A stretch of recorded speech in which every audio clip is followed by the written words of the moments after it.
हम लोग स्टार्ट करने वाले इंपॉर्टेंस ऑफ आहार इन हेल्थ एंड डिसीज़। आहार की स्वस्थ एवं व्याधि में आहार का महत्व, मतलब किस तरीके से, जैसे नॉर्मली है, जैसे आपको अगर कोई बीमारी हो जाती है, बुखार वगैरह आया, तो आपकी डाइट चेंज हो जाती है, तो वही चीज़ें बच्चों में कैसे चेंज होती है उसके बारे में हम लोग पढ़ेंगे। ठीक है। आहार की महत्व के बारे में आचार्य कश्यप ने खिल स्थान के अध्याय 4 में वर्णन किया है। अतश्च सर्वभूतानां आहार स्थितिकारणं न त्वा आहार हस्यते अन्नश्यन्ते प्राणिनां प्राणोधारणम। यानी इसका कहना सभी कर्मों की स्थिति का कारण आहार है। आहार के अतिरिक्त ऐसी कोई वस्तु नहीं है जो प्राणियों के प्राण को धारण करा सके। आहार के समान अन्य कोई औषध नहीं है, केवल अन्य पथ्य अपथ्य के द्वारा मनुष्य को निरोग किया जा सकता है। इन्होंने कहा अगर आप अच्छे आहार का सेवन कर रहे हैं, अगर पथ्य आहार का सेवन कर रहे हैं, तो आपको औषधि सेवन करने की आवश्यकता नहीं पड़ेगी। ठीक है। अगर आप अपथ्य आहार का सेवन कर रहे हैं, फिर चाहे आप कितनी दवाई खा लो, जैसे अगर किसी को सर्दी हुई है और अपथ्य आहार उसके लिए क्या हो गया, आइसक्रीम, अब वो आइसक्रीम खा रहा है तो उसकी सर्दी फिर जा चुकी है।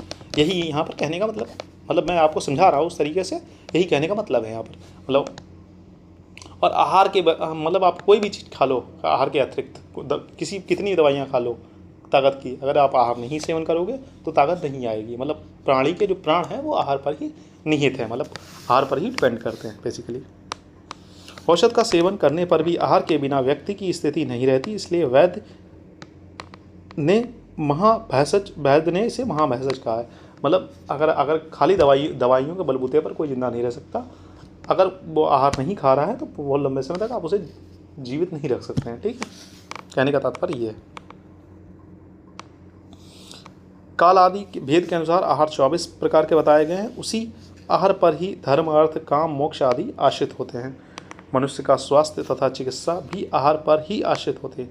अब स्वास्थ्य एवं चिकित्सा देखो, अगर आप पथ्य आहार का सेवन कर रहे हैं तो आप नॉर्मली बात है हेल्दी रूटीन आपका चलेगा, जिस हिसाब से दिनचर्या बताई गई, ऋतुचर्या बताई गई, रात्रिचर्या बताई गई, उस हिसाब से आप आहार उस हिसाब से सेवन कर रहे हैं। ठीक है।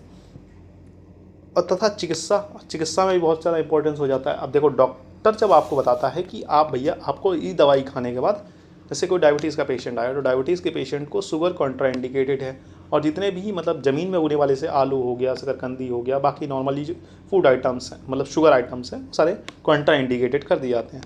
तो ये क्या, अगर वो उसको मतलब डायबिटीज़ की इंसुलिन का मतलब डोज चल रहा है, लेकिन अगर वो उन्हीं आहार का सेवन करेगा जो शुगर को बढ़ा रहे हैं, तो फिर उसका कोई फ़ायदा नहीं होगा।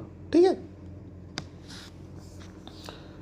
बच्चों, तो आज के लिए इतना ही रखते हैं, मिलते हैं नेक्स्ट लेक्चर में। तब तक के लिए हैव अ नाइस डे, पढ़ते रहें, मस्त रहें। अगर कोई समस्या होती है तो पूछ सकते हैं। ठीक है, हो सकता है कुछ चीज़ें ना समझ में आए, क्योंकि पहली बार मुझे भी नहीं समझ में आई थी, तो अगर जो चीज़ ना समझ में आए वो आप पूछ सकते हैं। ठीक है, उस टॉपिक को दोबारा कवर कर लेंगे।